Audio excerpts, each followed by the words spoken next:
Allah Subhanahu wa taala yang mempertemukan kita kembali karena hidayah dan taufik dari Allah Subhanahu wa taala. Kita masuk di dalam pelajaran bab ke-7 di dalam bab lupa kepada Allah dan ciri orang fasik dan munafik.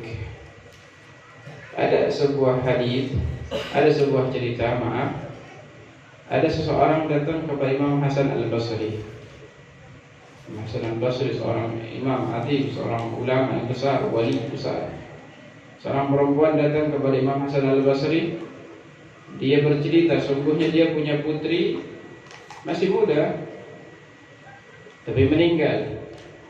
Dan si ibu ingin bertemu dengan anaknya di dalam mimpi, pengen melihat keadaan apa yang dialami oleh anaknya dalam barzakh. Maka Imam Hasan Al-Basri mengajarkan kepada ibu tersebut sebuah doa. Akhirnya ibu tersebut pun bermimpi bertemu anaknya yang sudah meninggal. Subhanallah, ketika dilihat dalam mimpinya, anak perempuan tersebut sedang disiksa oleh Allah Subhanahu wa taala. Lehernya dibelenggu, kakinya diikat dengan rantai, penuh dengan siksaan. Akhirnya si ibu bangun, mengadu ke Imam Hasan Al-Basri. Habis itu dia pulang. Imam Hasan Al-Basri mikirin aja, Allah Hasan amat nih bocah. Ini perempuan diazab oleh Allah Subhanahu wa taala. Subhanallah, setelah beberapa hari, beberapa waktu, Imam Hasan Al-Basri beliau bermimpi. Beliau bermimpi Imam Hasan Al-Basri melihat seorang putri di dalam surganya Allah Subhanahu wa taala, dalam hiasan surga, dalam keadaan nikmat surga, dan di atasnya ada apa biasanya putri ini pakai mahkota dalam keadaan nikmat. Maka wanita tersebut yang dalam keadaan nikmat bertanya, "Ya Hasan, ma ta'rifni?" "Ya Hasan, Hasan Al-Basri, ente enggak kenal siapa ana?" "Enggak kenal," kata Imam Hasan Al-Basri. Kata putri tersebut, kata anak perempuan tersebut, "Saya ini wanita yang ibu saya datang kepadamu minta doa agar diajarkan agar ibuku bisa melihatku dalam barzakh. Saya orangnya." Terus Imam Hasan Al-Basri bilang, "Ibu ente bilang ente dalam keadaan diazab. Kok sekarang ente dalam keadaan nikmat? Ente dalam keadaan nikmat surga? Ya, nikmat-nikmat surga yang begitu Allah muliakan, kok bisa?" Apa jawab perempuan tersebut?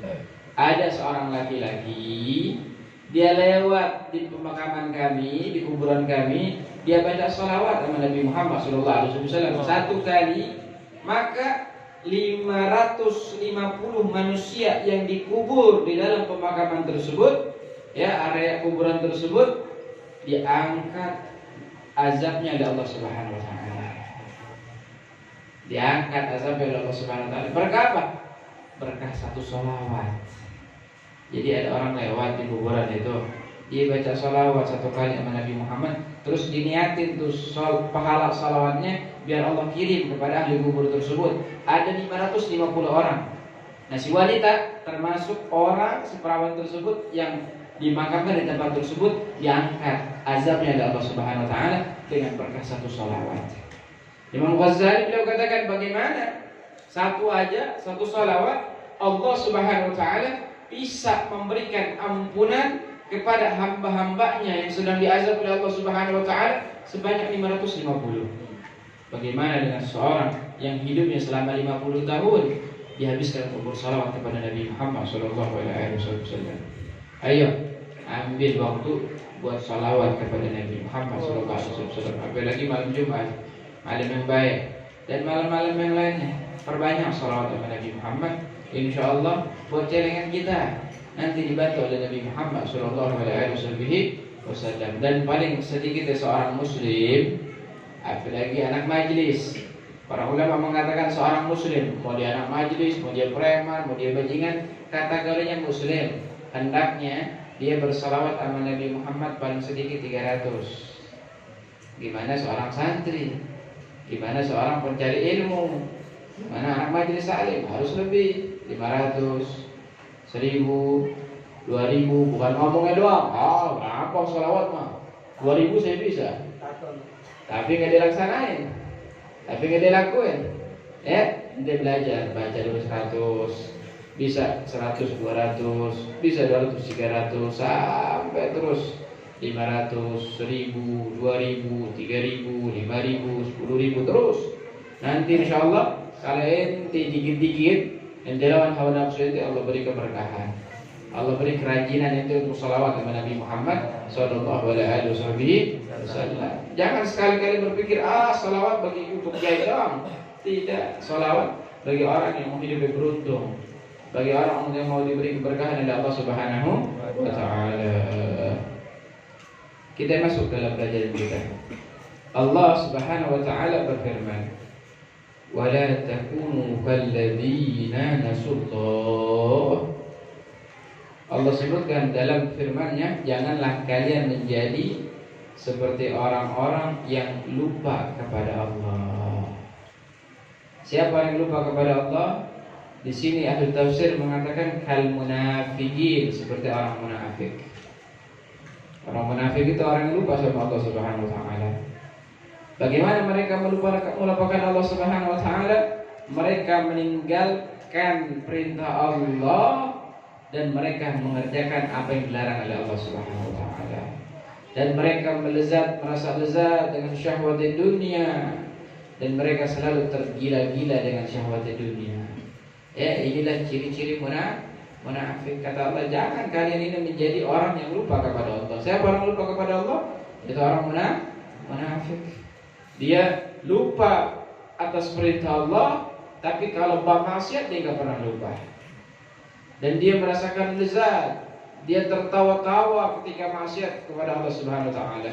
Disebutkan orang yang selama hidupnya dia bermaksiat kepada Allah dalam keadaan tertawa, dengan sukaria, dengan gembira, dia kadang dijengkrikan, dia terbahak-bahak. Nanti di akhirat orang tersebut orang yang paling menderita, orang yang paling banyak nangis. Kenapa? Karena diazab oleh Allah Subhanahu wa Ta'ala. Ya, Nabi Muhammad pernah ditanya, apa perbedaan orang yang beriman dengan orang munafik? Kata Nabi Muhammad, orang beriman itu ya keinginannya di dalam salat dan berpuasa. Orang mukmin dengan waktu salat, ya dia tahu masuk waktu salat dan langsung salat. Itu orang mukmin. Hobinya salat sama puasa. Adapun munafik, hobinya di dalam makanan dan minuman seperti hewan. Ya, dia nggak mau ibadah sama Allah. Pikirannya cuma makan, minum, merokok. Itu dong yang dipikirin sama dia. Seperti apa? Seperti hewan. Gak ada yang mau ibadah kepada Allah Subhanahu wa Ta'ala. Orang munafik, kata Nabi Muhammad, mereka meninggalkan ibadah dan meninggalkan salat. Adapun orang mukmin, mereka ini sibuk dengan bersedekah dan mencari ampunan Allah Subhanahu wa Ta'ala. Adapun munafik sibuk menimbun harta mereka dan mempunyai angan-angan yang begitu banyak. Ya, ente ini nggak boleh punya angan-angan terlalu banyak. Saya pengen ngumpulin duit, saya pengen beli mobil, andai saja banyak angan-angan. Apa kata Habib Ali bin Muhammad al-Habsyi?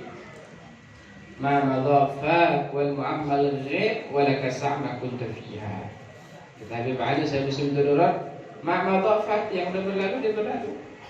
Waktu kemarin kita nggak bisa kembali lagi.